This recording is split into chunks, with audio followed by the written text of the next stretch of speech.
Well, a very, very happy Monday morning, everyone, and welcome to the John Kentera Show on YouTube.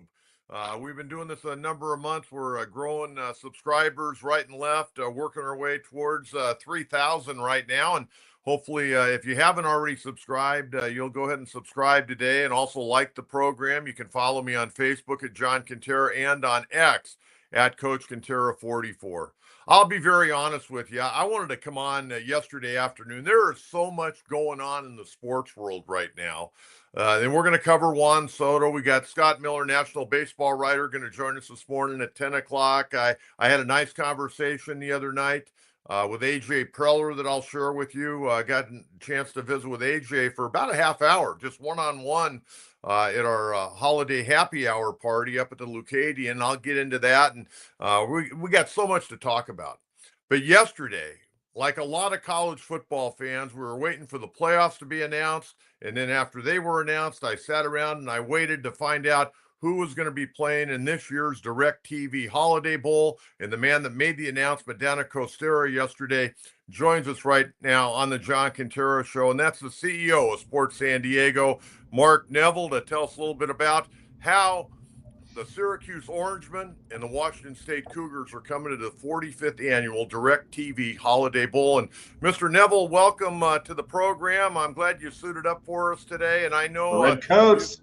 You've had a very, very long but exciting weekend. You flew back late last night. And tell us about how it ended up with the Orangemen and the Cougars. Yeah, we're fired up. I mean, and Coach, you know this better than anybody. The DirecTV Holiday Bowl is known for these high-scoring, down-to-the-wire finishes, and I think the matchup that we have, while they're not the biggest brands in college football, they're very exciting teams. Two prolific quarterbacks. Very, very. I mean, I'm excited about this matchup. I think it's going to be a high-scoring game that is very fitting for the Holiday Bowl. You know what I think is really cool? And last night, I kind of did a little scouting report on Syracuse. And, they brought in a new head coach, Fran Brown. His first year, they go 9-3. They beat Miami. We beat Miami, right. I don't know if people realize that, but they beat Miami 2 weeks ago. They've got their quarterback, Kyle McCord. He actually leads the country in passing right now. He's thrown 29 touchdown passes, but he's thrown for over 4,300 yards. He, along with John Mateer, the quarterback from Washington State, they're two of only 10 quarterbacks in the country that are on the Manning list to win the Manning Award this year. And each of them have thrown 29 touchdown passes this year at over 4,000 yards for McCord. And Mateer's a runner too. I mean, I think he's rushed for 15 touchdowns also. So and over 800 yards rushing. Right. So this is going to be a really exciting game, and it was a fun weekend. I mean, some great football games. The championship games were great. I was at the ACC championship. That was a wild game. Those championship games did have repercussions for us. I shouldn't say repercussions, but they all impacted who our selection was. And going into the weekend, Arizona State was in our picture. Colorado was in our picture. Washington State was in our picture. Syracuse, Duke, SMU, Miami, and Clemson were all in our picture. We had no idea who we were going to get. Once Arizona State beat Iowa State, we knew they were off of our grid and that they were going to the playoff automatically with that. And so there was a lot of talk about Colorado was going to go to the Alamo Bowl. So we knew at that point Washington State was going to be our pick. The other side was totally different. Going into that game, we were thinking we were likely going to get the loser of the ACC championship game, be it Clemson or SMU. And when Clemson went up big, we thought that that meant, okay, SMU is going to be coming, but then SMU came back and they tied the game with 18 seconds left. And we're like, okay, well, now we don't know who we're going to get. And when it was a close finish, then we were wondering, are both teams going to go up or just one of them going to go up, just being Clemson. And then once we saw that SMU got into the playoff, we knew that it was going to be either Syracuse or Duke or Miami. And we're in that top tier of bowl games with Pop-Tarts and Gator. And that's the way it worked out. It was Pop-Tarts Bowl got Miami, we got Syracuse, and Duke is going to the Gator Bowl. I was thinking about this matchup last night when I was looking at what these teams have done on the year, and I know Washington State kind of struggled down the stretch a little bit. They had a bunch of injuries, and I know they're probably going to be able to get healed up, and have some of their key guys back and ready to go for the Holiday Bowl. But I remember many years ago, and I can't remember what year it was, but that there have been a lot of crazy shootouts.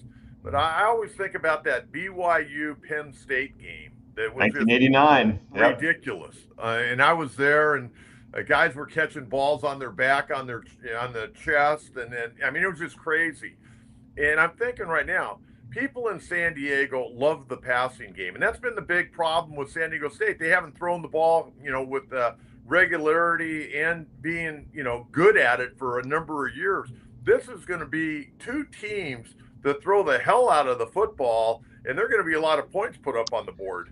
Yeah, we have had, even recently, we've had great quarterback performances. 2 years ago, we had Bo Nix at Oregon against Drake May at North Carolina, and that was a great shootout. Last year, Caleb Williams sat the game out. Miller Moss comes in, and he just throws for 6 touchdown passes and broke a bowl record. And now we have 2 more prolific quarterbacks coming in, John Mateer and Kyle McCord, and they're going to do the same thing.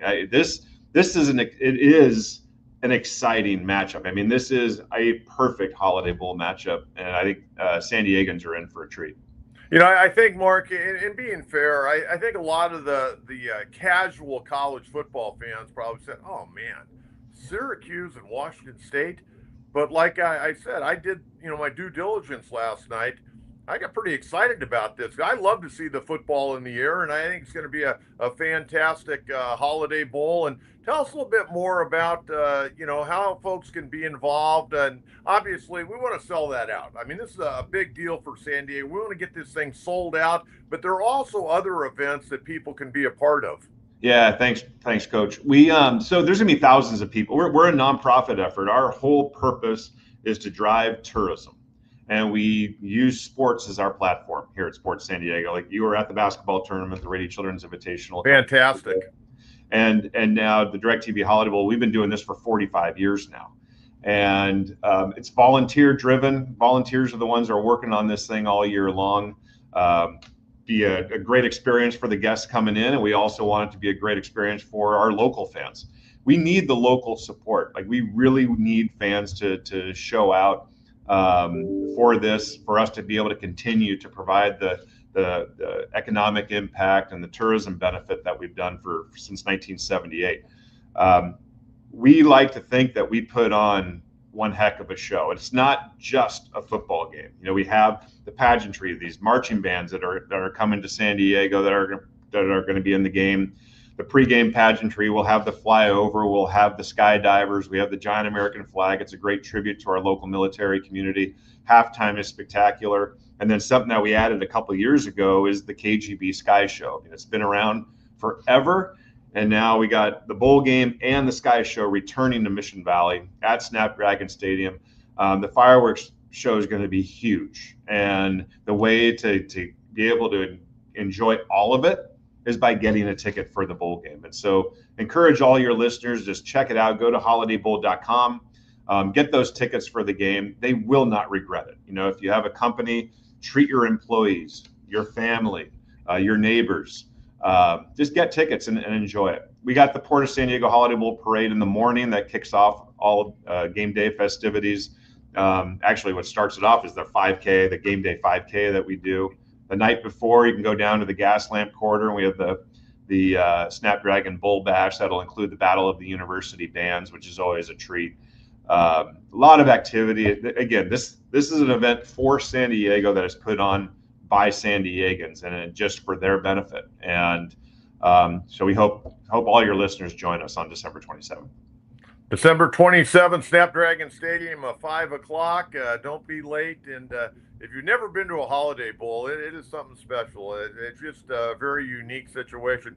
Hey, before I let you go, last time we had you on, it was to talk about the Rady Children's Invitational. And it was a fantastic tournament. I got there on the championship Friday. I talked with Coach Pater. I don't know if I told you this, but I went up and shook Coach Painter's hand from Purdue after they won the championship.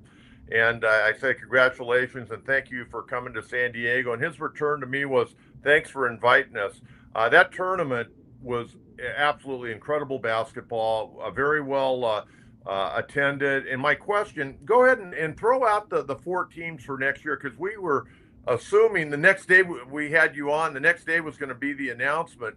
And I also want you to let people know when tickets are going to go on sale, because I think that tournament next year will be sold out anywhere between 5 and 10 minutes. It is going to sell quickly for sure. So we have a pretty premier field next year. We had one this year too, but next year we have Kansas is in the tournament. We have Florida, we have Providence, and we have Wisconsin. I challenge any tournament to say they have that kind of a field.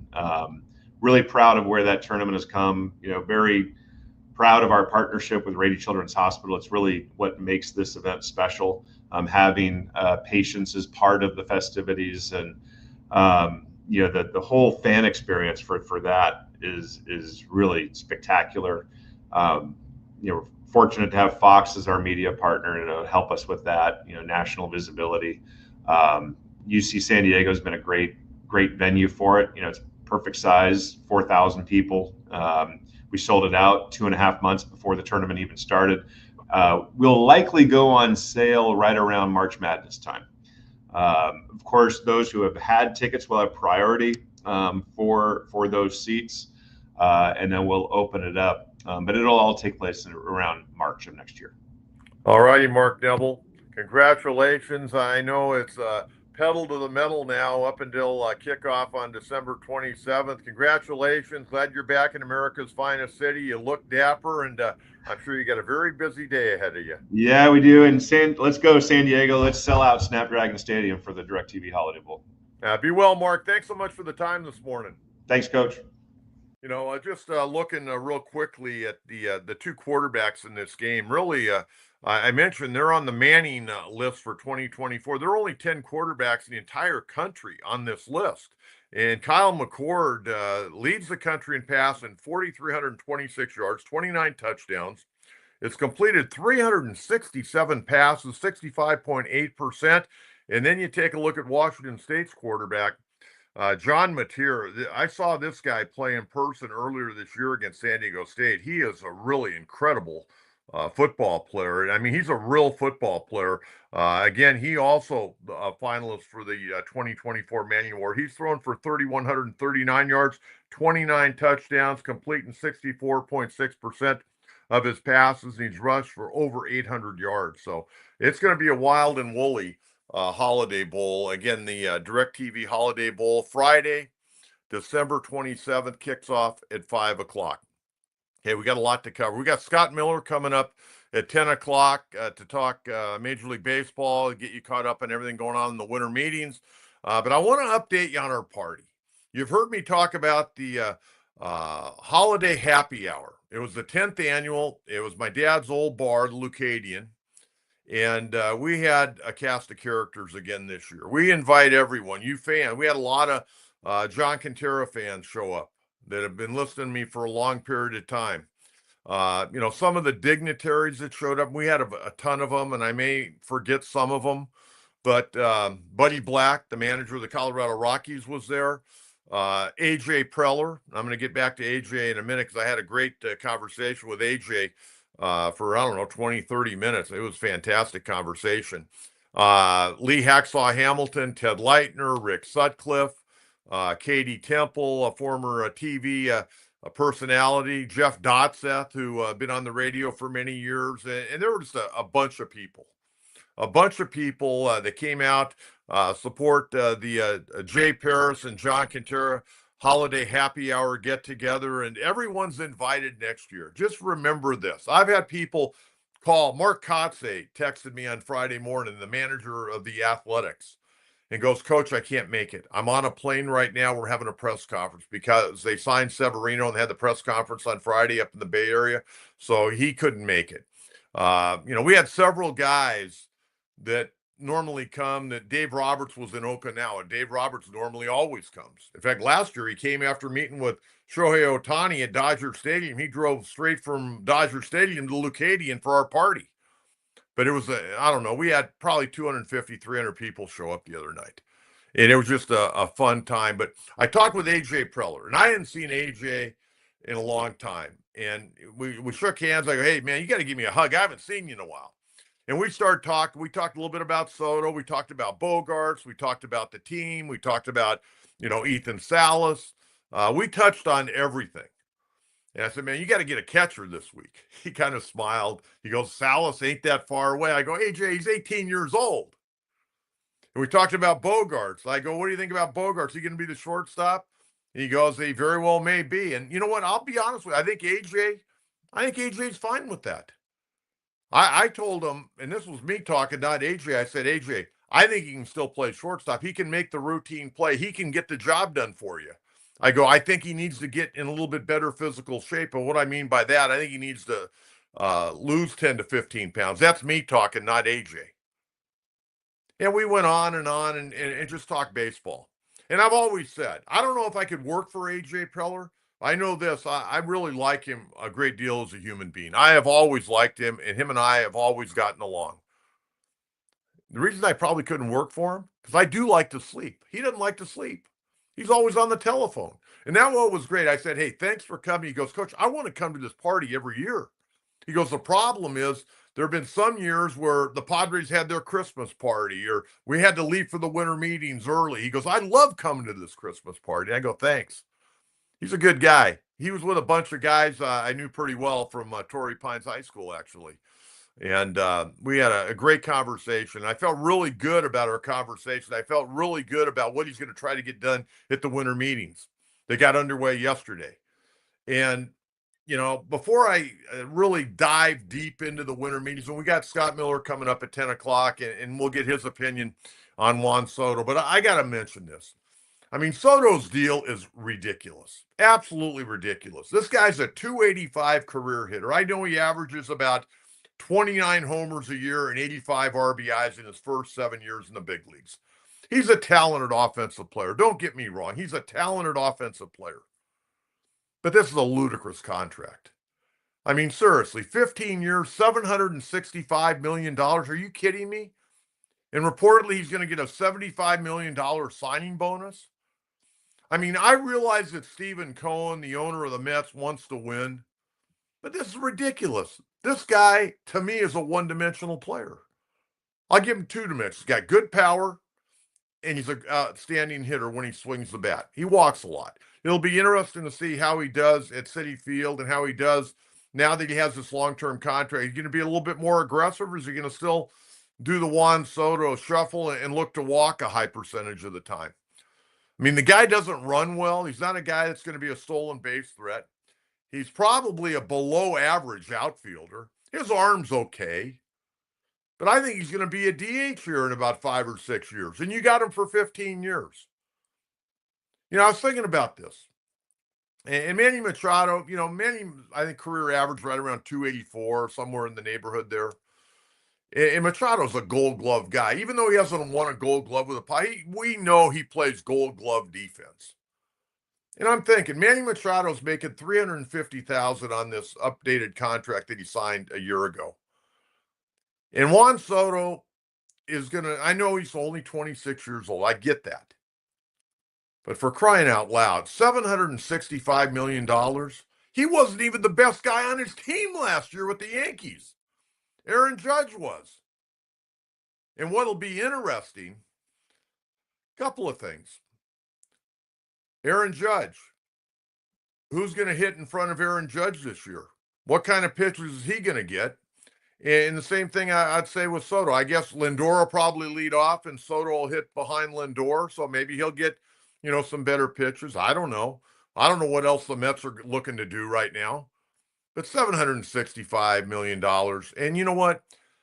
I'm one of these guys, more power to the ball players.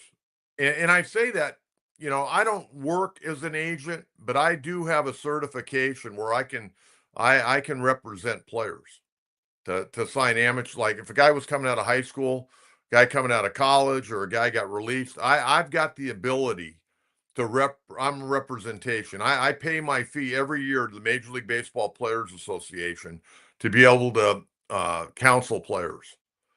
Okay, so I want to see the players make money, but this is ridiculous. I mean, I thought about this last night. I can't begin to tell you how many people texted me. I don't know why they text me. They think I'm Rob Manfred or something. They want my opinion on this. My opinion was this is so ridiculous. I don't even like to talk about it. It really is. It's absolutely ridiculous the money this guy's going to get. Think about this. What the hell would Willie Mays get? If Willie Mays was playing today, Willie Mays would own New York. He would own New York.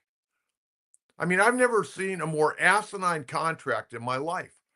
And we've seen some kind of bizarre contracts the last few years. You know, I look at Fernando Tatis Jr. If we could ever keep this guy healthy here in San Diego, he's better than Juan Soto. He's better than Juan Soto. He can steal bases. He can play the outfield. He got a cannon arm, big time power. I mean, Soto hit 41 home runs, a career high. You go back a few years, Fernando hit 42 home runs. Fernando's won not a gold glove, he's won a platinum glove. Juan Soto hasn't won a gold glove. I realize he's been up for it. I don't know who put him on that list, but they had to have their vote taken away. He's never won an MVP. Okay? $765 million. And there's a clause in there that he can opt out if they won't give him another $4 million a year. He's going to be making $51 million a year. They were saying the other night when they were breaking it down, after he plays his 98th game with the Mets, he'll have made more money in those 98 games than Darryl Strawberry made his entire career. That's mind-boggling to me. Absolutely mind-boggling. But Stephen Cohen's got the money. Might as well go ahead and waste it. But I got news for you. It takes more than one guy. Francisco Lindor had a great season last year. He's a hell of a player. It took him a while to get going after coming over from Cleveland, but he really got hot, especially the second half of last year. He's a hell of a player.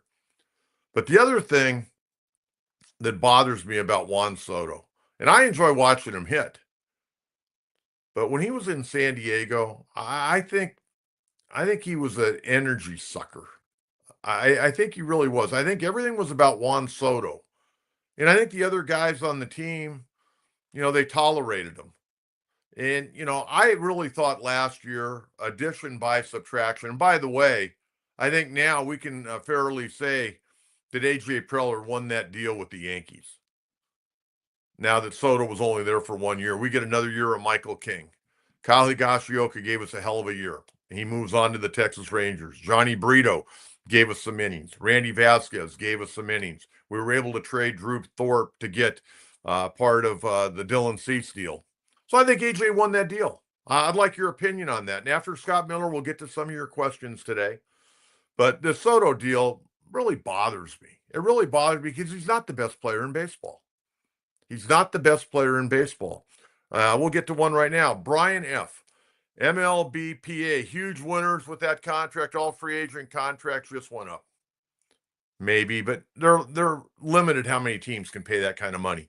I guess the Yankees went 16 years, $760 million. Now, here's the deal with the Yankees. Why don't the Yankees take about 500 to 600 of that million and go get Max Fried, go get Corbin Burns, go get some of the top-notch guys that you need. You know, they could maybe go after a Hassan Kim. By the way, with Willie Adama signing that deal with the Giants, what does that mean for Hassan Kim? Could he end up with the Dodgers? Maybe on a 1-year deal, $14 million? We'd heard that. RH, Kevin in Chula Vista. The loser in Soto deal ultimately are the fans. We will all pay for Soto because all salaries escalate each time this kind of contract comes up. That's probably a good point. But I don't know how much more they can escalate in San Diego. They've gone up quite a bit the last few years in San Diego. They really have. And then, you know, the other thing in San Diego is you can buy tickets to the game, but then if you want this certain little novelty, the theme ticket, you got to pay a little bit more. And then you got to pay that parking. And then you got to pay for the beers. Nothing's cheap. But you know what? People love baseball in San Diego. I love baseball in San Diego. It's my favorite sport. But this Soto deal is going to gnaw at me forever. And, you know, I saw people last night on X going crazy, even Met fans that maybe aren't really dialed into Juan Soto and who he's. They were going, man, we paid this guy $765 million. Yankee fans want to burn Juan Soto's jersey today. And they have that right. But you know what? To me, when Juan Soto was here in San Diego, this is me. And I'm a baseball fan. I live and die baseball. He was underwhelming. But then you look at his stats for a year ago when he was his last year in San Diego. He played that half year in 2022, and then he played the full year in 2023. His numbers were great. But you know what? He just didn't resonate with me for some reason. I don't know why. You know, I just don't know why. But hey, more power to him. Scott Boras, they got the job done. Congratulations, Stephen Cohen and the Mets. Carlos Mendoza, who I think is going to be one hell of a manager, gets a talented guy. But now he's got to get him to fit in with the other guys in that clubhouse. And that could be a problem. Soto's a different breed, man. And I'll tell you, he better not be late for buses in New York like he was here in San Diego, keeping the players on the bus waiting because he's late. Things like that don't go well with your teammates when it's over and over and over. He's a different cat, man. Maybe signing this long-term deal, he'll be a different guy. But you know what? I'm not so sure on that. Okay, I want to get to our guest here before too long. Scott Miller, national baseball writer. But I want to talk about a man that was just really an incredible friend to me. He passed away over the weekend of cancer. He'd been battling cancer for a few months. He found out he had terminal cancer in August. And that's Merv Rettenmund, the former Padre hitting coach. Passed away at the age of 81. Merv played for a long time in the big leagues with a variety of teams. He was a hitting coach for a variety of teams, but he was a hitting coach here in San Diego. And, you know, back in the mid 90s, I was out at batting practice all the time. And Merv Rettenmund knew that I had a love for baseball, knew I really enjoyed talking baseball, and I can't begin to tell you how many nights I leaned on that cage with Merv Rettenmund, and we talked baseball, and we talked about philosophy, and he'd tell me about this guy or that guy. He was a great storyteller as well. He was the hitting coach when Tony Gwynn won 4 of his 8 batting titles. He was the hitting coach when Greg Vaughn was able to unlock the key to success and have that 50-homer season in 1998. Merv, on or off the field, was a great guy. He was a tremendous athlete. Believe it or not, he was drafted by the Dallas Cowboys once upon a time, but decided to sign as a professional baseball player. He lived right down the street from Petco Park. He came back a number of years later and took over as a hitting coach, but wasn't feeling well and had to step away. Merv was a workaholic. And the thing that I loved about Merv, he was positive. A lot of times you find coaches that are negative when guys aren't doing well. They get ornery and nasty. Merv Rettenmund, if a guy was in a slump, he knew how to bring that guy out of the slump. From the simple standpoint of talking to him, building him up, saying, man, that swing looks good. He'd take guys down in the corner of the dugout, put his hands on their shoulders, and go, hey, man, that was a great at bat. You're going to get him next at bat. And he was a guy that taught guys how to hit the ball the other way. And I know Boch every once in a while used to get fed up with it because he wanted Merv to have the guys drive the ball out of the ballpark. But Merv had a certain style of hitting, and that's how he worked with each and every guy. Guys like Caminetti and Finley and Tony. I mean, Tony absolutely loved Merv Rettenmund. And they, between Tony and between Merv, they used to work tirelessly before games with Greg Vaughn, and they'd back the tee up and work with him hitting down on the baseball. But we lost a great guy, a great friend, a great baseball man, a great human being over the weekend in Merv Rettenmund at the age of 81. I will always be indebted to Merv Rettenmund for what he taught me about the game. You know, I was telling my wife, there are 2 guys. I learned hitting from a lot of different guys. Thad Bosley, who played in the big leagues, worked with me when I was a junior college player. John Seeley at Maricosta, Frank Chambliss at Torrey Pines High School, Craig Scoggins. I had a lot of guys that taught me a lot. But I was recruited by a guy by the name of Ben Hines from Laverne. He went on and became the Dodgers hitting coach. And I went to a clinic one time up at Brea Olinda High School and learned a lot from Ben Hines that day. And then I learned a lot from a guy like Merv Rettenmund. And I learned a lot from Dave Garcia, the former major league manager, Greg Garcia's grandfather. I had some incredible baseball people teach me the game. And, I'm a big fan of Merv's, and I'm very sorry to hear of his passing. My condolences to his wife, his family, and all of his friends, and all the people that he was a part of and came into contact with here in San Diego. That was a tough one. We're hoping to track down Scott Miller before too long. We'll get to Scotty and find out exactly what he's got on his table. I saw the Dodgers last night. They ended up signing Michael Conforto, who had been a number of years ago with the Mets, and then he was with the Giants the last couple of years. Conforto, hit like 235. And I'm going, why would the Dodgers sign Michael Conforto to a one-year deal for $17 million? It made no sense to me whatsoever. No sense whatsoever. But then I started to look a little bit deeper into it, and Conforto has hit against right-handed pitching. He has done a really good thing as far as against right-hand hitters. So, we'll have to wait and see what goes on that. And once we get that link to Scott Miller, we're going to get him on. I know he's chomping at the bit to talk about Juan Soto. Again, Juan Soto, wow, $765 million. Can you believe that? That's just amazing to me. I'm anxious to see what else the Mets are going to be able to do. Mets need some pitching. What are they going to do? They're going to bring back Sean Manaea? That's going to be an interesting one. The Padres. What are the Padres going to do? We know the Padres need to get a left fielder. And, I don't know if they can pay Profar the $12 to $16 million that, that's projected for him to get. And, I didn't even get into that with AJ Preller the other night. But I think they may be able to work out a deal. I think they may be able to work out a deal with him. But we'll have to wait and see. I also think that the Padres are going to have to look for at least one, if not two starters, and obviously need a catcher. All right, a man that I know has got his finger on the pulse, and we're going to get him right out of the gate this morning and get his thoughts on Juan Soto, because that is the story in America sports today. Even though the college football playoffs were announced, it's all about Juan Soto, Scott Boras, 15 years, $765 million, national baseball writer, all-around great guy, a participant the other night in the holiday happy hour at the Leucadian. Scott Miller joins me on the John Kentera Show. Scotty, first of all, do you have a great time the other night?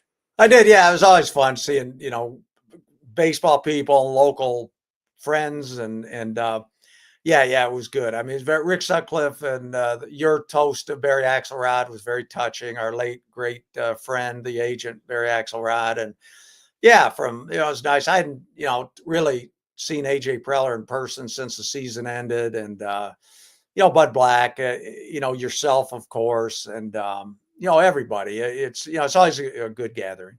It's kind of fun to walk in and have some baseball people there. And AJ, man, he has the ball when he comes to that party. Yeah. I mean, it's like I say, baseball people, they love talking baseball, and you get a few together, and the conversation starts flowing and the stories start roaring. All right, Scotty, it came down last night. 15 years, $765 million. Okay, hang on just 1 second. I was going to say this the other night. Let me add one other thing before we get into Soto about Friday night. Because I should have brought this up Friday night at the Leucadian, and I didn't. But Brian Cashman, the Yankees general manager, a few years back, because he's come out several times. He used to come out to that. Dennis Gilbert used to have that scouts dinner up in Los Angeles. Right. And when Kevin Towers was sick, Cashman, Theo Epstein, Barry Axelrod, Cashman came out several times and they all got together. Anyway, a few years ago, Cashman, I saw in spring training in Tampa, and I think I had just seen him at maybe the scouts dinner in LA. But anyway, we're talking in Tampa, and he said something that like I said, I want to make the point, and I wish I would have thought of it at the Leucadian the other night. And that's simply, Cash and I are talking, And he said, he mentioned being out west. He said, one thing you guys have out there, he goes, you guys have a really cool local close-knit baseball community. He said, I wish we had that back east where I am, because obviously in New York, everybody's, whatever, spread out. It's just different. But he mentioned how many basically people live in the area and how periodically we'll get together for whatever reason, be it the Scouts dinner or Cashman. I don't think ever came to the holiday happy hour, but that's the kind of thing he was talking about. And he made it a point to me to say how cool it is and how lucky we are out west. And he said, I wish we had that kind of thing back east. And anyway, I just wanted to pass that along. Well, now that you passed it along, we'll get a hold of Brian Cashman and invite him next year. You never know, he might show up. You never know. It was really good to see Kelly Towers, Kevin Towers' wife, and Barry Axelrod's wife. They came the other night. It was a lot of fun. Okay, when you first heard, we knew this guy was going to get massively overpaid. Yeah. But from my point of view, this is absolutely asinine, ridiculous. I don't know what other adjective I could use, but I'll let you make your opinion. Maybe you're a big Juan Soto guy. Obviously he's a great player. Obviously you would take him on your team. I do think the money is just staggering, and good luck to the Mets. He's going to be good for them, and maybe he can help turn that franchise around and turn it. I know they went to the, all the way to the NLCS this year. So they've got some things going for them, but the last few years they haven't been able to consistently win. And they had all the questions surrounding their slugging first baseman, Pete Alonso. Are they going to re-sign him or not? And they had all these questions, and then boom, they give they give a world record setting contract to Juan Soto. And I'm just not sure on a couple levels. They give him more than Shohei Ohtani. First off, I would take Ohtani in a heartbeat over Soto for various reasons. I think he's, obviously he's a unique player. He pitches, he hits, he's productive every time. Every time with Ohtani, you have high expectations. It seems like he exceeds them. And, we'll see what Soto does. He didn't exceed expectations during his time in San Diego. And like we talked about, he's a great hitter, great on base percentage guy, but he's not going to run the bases that well for you. He doesn't steal bases. He's not going to help you in defensively. So I do think, number one, to give that guy a record-setting contract is a risk, but also, baseball, it's not like the NBA where you get LeBron James and you can get two other guys and you get a championship team. You got money to seed the rest of your roster. And, the Mets have roster issues, even though they did play in the NLCS this year. They got to figure out some pitching stuff.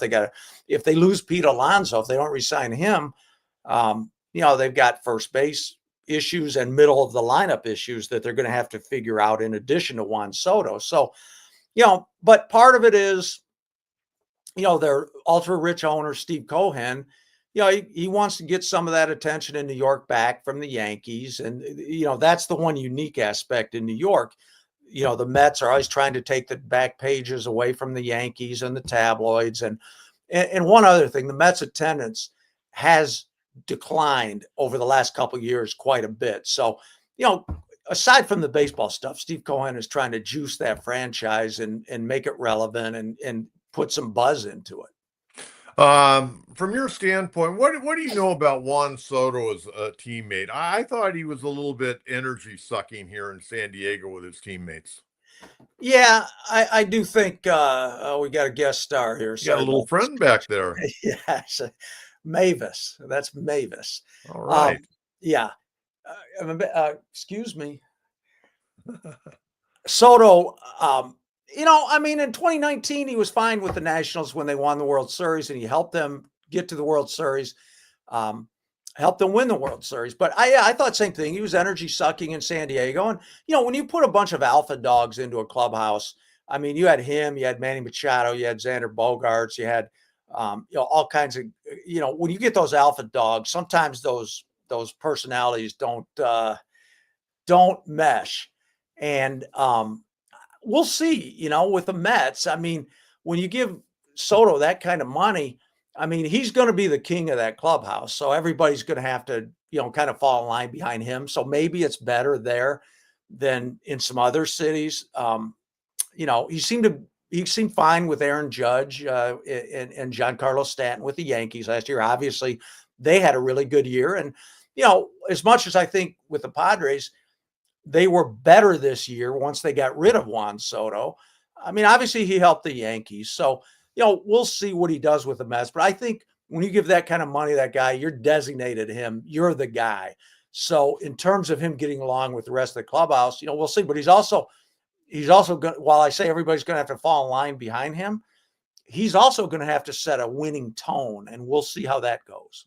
Yeah, I don't know if he's that type of guy, to be honest with Right. you. I mean, to this point in his career, I haven't been real impressed with his leadership skills.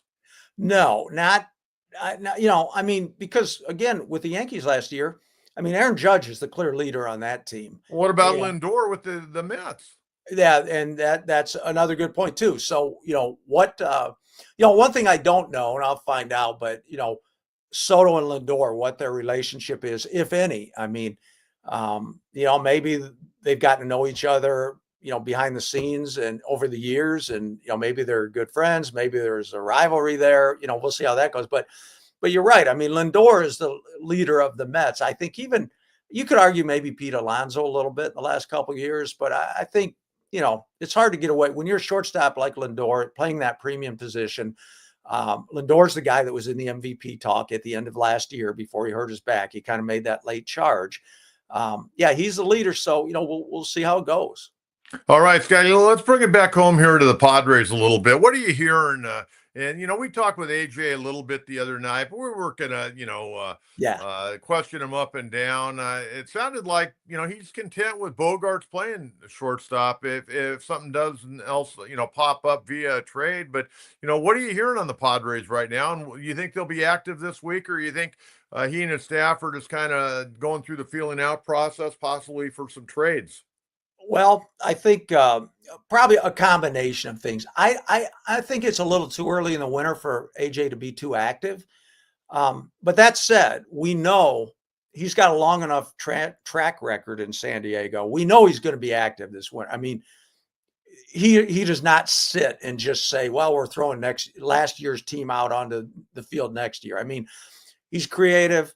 He checks every single trail available to him.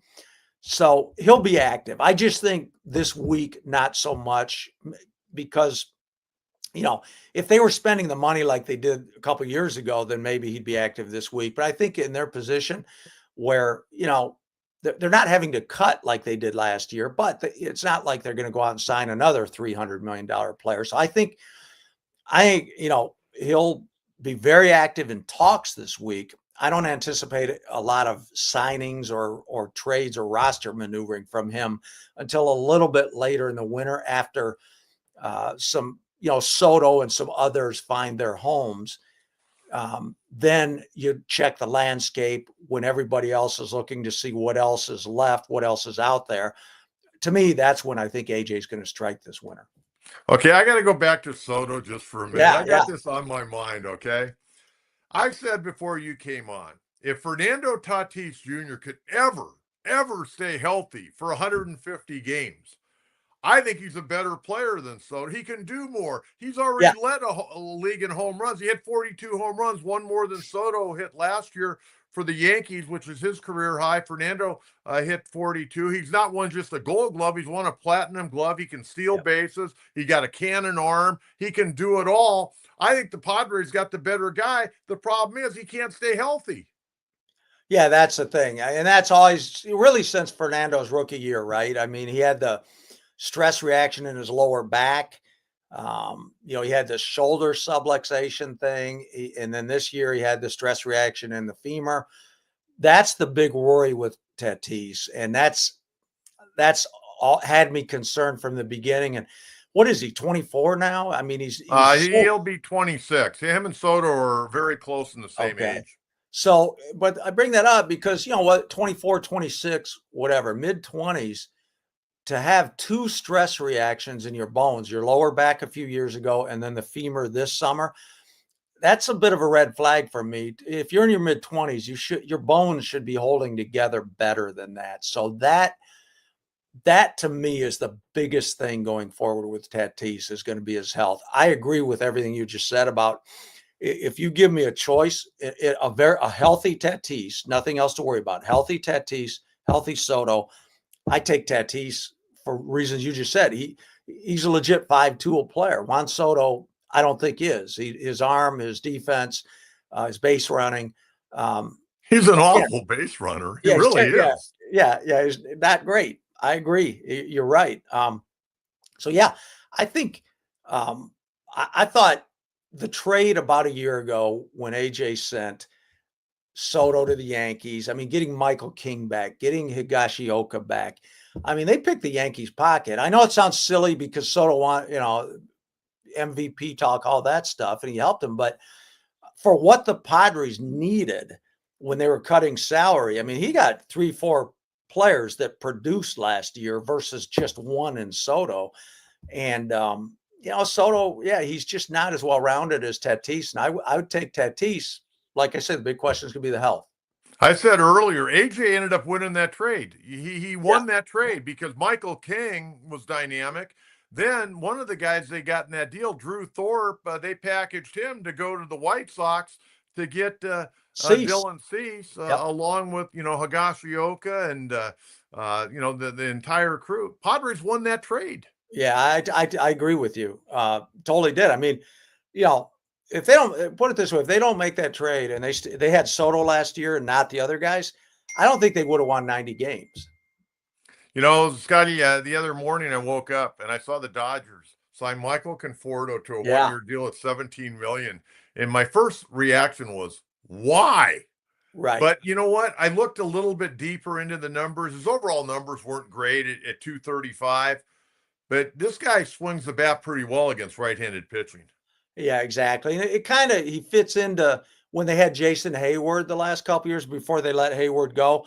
I mean, they had him, for specific reason, right-handers, and they look at the splits and, they're going to have to change some things because, they had Chris Taylor, for example, did pretty well against lefties. Taylor had his slot, playing the outfield, playing shortstop, batting against lefties. I think Chris Taylor, obviously, he's toward the end of his career. The Dodgers got everything out of him that they were going to get and more than they should have gotten. But Chris Taylor, Max Muncy's starting to look, so they're looking for similar situations with those guys where they got the lefties covered, the righties covered. And yeah, you're exactly right. That's where Conforto fits in. Now, do they still have the dough to sign Teoscar Hernandez? That'll be interesting, especially not re-signing. We knew they were going to sign Juan Soto. We talked about that. I thought that whole thing was. He's not a Dodger type of guy. He's not. And Conforto is. And that's also where it's so difficult to compete against the Dodgers in the National League West. Not just because of money. Everybody looks at their money like, they signed Blake Train and $22 million. They signed Conforto. They got Ohtani to all this money, bets. But it's not just the money with the Dodgers. It's the kind of players they are picking to build that culture and stock that clubhouse. They're team guys. They're unselfish guys. They're high character guys. That's where the Dodgers are so smart. And that's why teams like the Padres and the Diamondbacks are having such difficulty right now as we speak, competing against the Dodgers. Not just the money the Dodgers are spending, but what I just said. To your point, Conforto, on the surface, you're like, what do they need that guy for? Well, there's a distinct method. He crushes right-handers, and he's a high character guy. And he fits seamlessly into that whole culture. So with the Dodgers, it's not just the money for me, it's the culture. And that's it's like a double whammy that the Padres and Diamondbacks are fighting right now.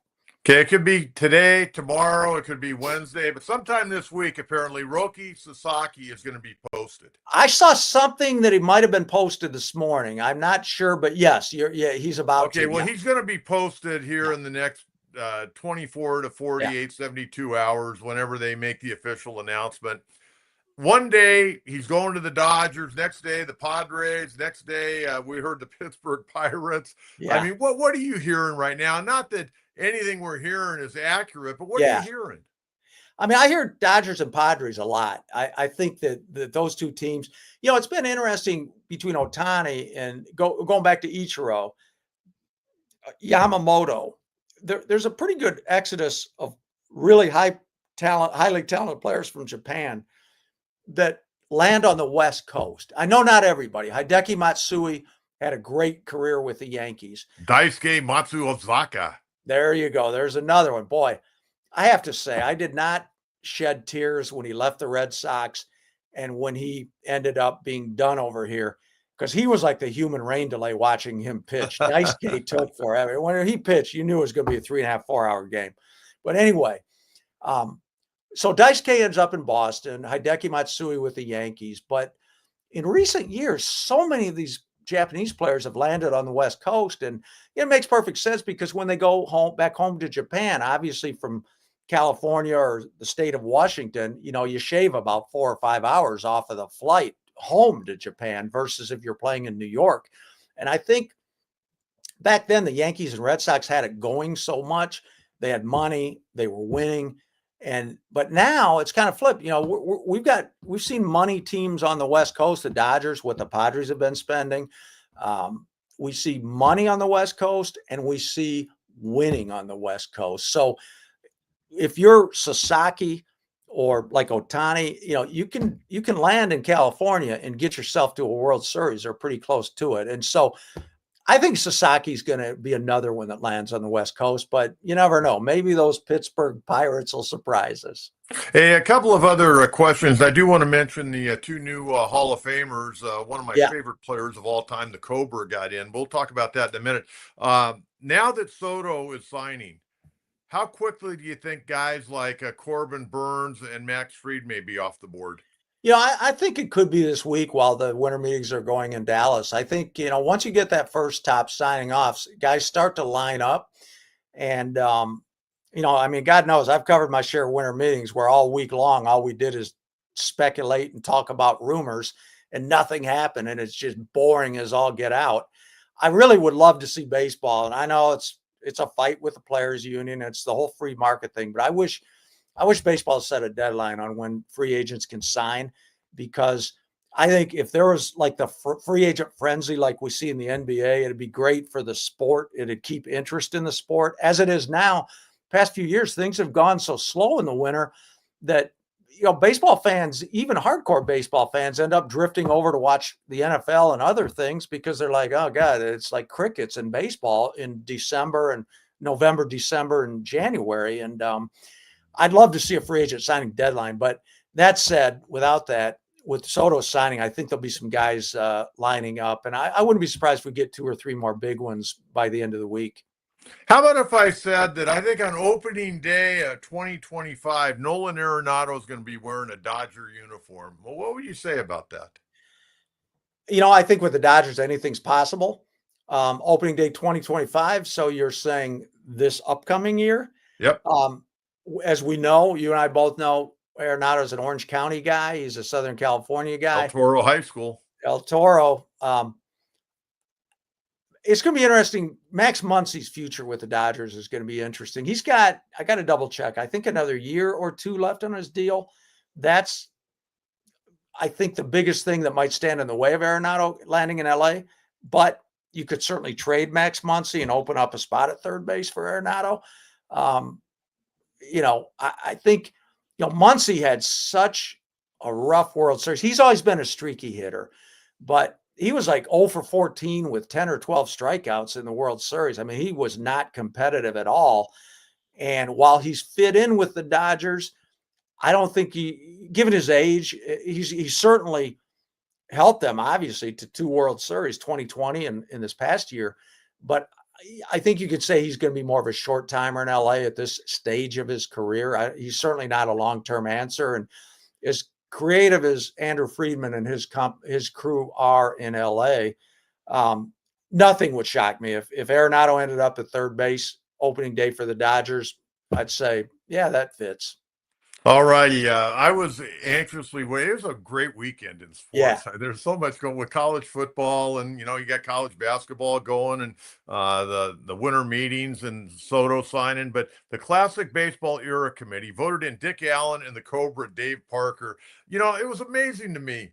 Dick Allen, last time he got a hit was in 1977. Now, he passed away a few years ago, and I'm glad that he got in. But Dave Parker, who's battling Parkinson, growing up in the 60s and 70s and 80s and watching all these guys, Willie Stargell, I was a big fan of. Dave Parker. I love watching Parker play because he was not a one-dimensional player, and he was the second player in the history of baseball to be a $1 million player. Yeah, I'm happy. I'm really happy for both of these guys. I think they deserve it. They've earned it. You're right. It's weird the way things work. Dick Allen hasn't had a hit in like decades, but yet all of a sudden he gets voted in. That poor guy, it's really sad Dick Allen didn't get in during his lifetime. He died a few years ago, but he was up for several Veterans Committee votes. And in 2014 and 2021, both elections, he missed out by one vote. Talk about excruciating. And finally, he got that vote this year and he's in. His family, I know, is overjoyed, even if he's not around, and he deserves it. The thing with Dick Allen, I always remember that. I mean, he went to the plate with like a tree trunk. That was one of the biggest bats you'll ever see anybody swing, and he was fearsome with it. And to your point on Dave Parker, the Cobra, no doubt. That right arm out in right field was just lethal. I mean, it was like a cobra. It was like a snake striking, all of a sudden, boom, you're gone. And I mean, offensively, he helped win a couple World Series. Obviously his big moment was 1979 Pittsburgh Pirates. We Are Family team winning the World Series. And then toward the end of his career, he was a role player on the Oakland A's, I think in 1989 when they won it. But Dave Parker was, as you said, key being all around player. I mean, he could mash at the plate. I mean, he was one of the most fun outfielders to watch, over that 10 or 12 year period when he played. The problem, I think, he was one of those players that got caught up in the Pittsburgh cocaine scandals in the 1980s. And I think that hurt him. Back then, now, I don't know if the voters have ever had a firm handle on how much should off the field stuff affect on the field when you're voting for the Hall of Fame. I mean, today we struggle with steroids, and Omar Vizquel, he's lost traction with some ugly domestic violence accusations. Back in the 80s, it was the Pittsburgh cocaine trials. And I think Parker suffered from that, but he's certainly earned his right into Cooperstown. I'm real happy for both Dave and Dick Allen. Yeah, it was a good night for old time baseball fans getting those two guys into the Baseball Hall of Fame. They'll go in next summer. Scotty, as always, thank you so much for the time. I'll let you get back to hanging out with Mavis. You two have a quality day. Mavis Staples, by the way, she's named after the great old singer Mavis Staples from the 70s, the Staples Singers. So there you go. Trivia for the day. Good stuff, Scotty. Hey, great seeing you the other night, man. You're doing great, and always great to have you. You too. Nice talking to you today. Twice within a few days. It's my pleasure, my privilege. Thank you, Coach. Be well. We're very fortunate, folks, to have a guy like Scott Miller that lives locally and is always willing to give his time. He's very well respected around the game of baseball. And, Bob Nightingale, who we have on from time to time, him and Scott are the best of friends, and we'll keep those guys in our phone book and use them from time to time. Well, we certainly gave you a lot to think about today, and hopefully by Wednesday when I get back on the air, we're going to have some Padre news. And I know AJ and his staff are down there. I texted AJ on Saturday and said, "Hey, thanks for coming to the party." He goes, "Oh, Coach, it was great. Love catching up with you, and I'll talk to you again real soon." So one of these days, we'll get AJ on the podcast. But right now, he got to find a left fielder, a starting catcher, and a couple of pitchers and some bench strength for 2025. Again, if you would, please follow me and make sure you subscribe to the program. Doesn't cost anything. Like the program, and you can follow me on Facebook at John Kentera and on X at Coach Kentera 44. We'll get into a little Aztec basketball talk on Wednesday, but more than anything else, I'm here Monday, Wednesday, Friday, 9:30. We appreciate you joining us. We'll talk to you again Wednesday morning, everyone. Have a great day, and let's just hope the Padres between now and Wednesday make their ball club just a little bit better. Bye-bye.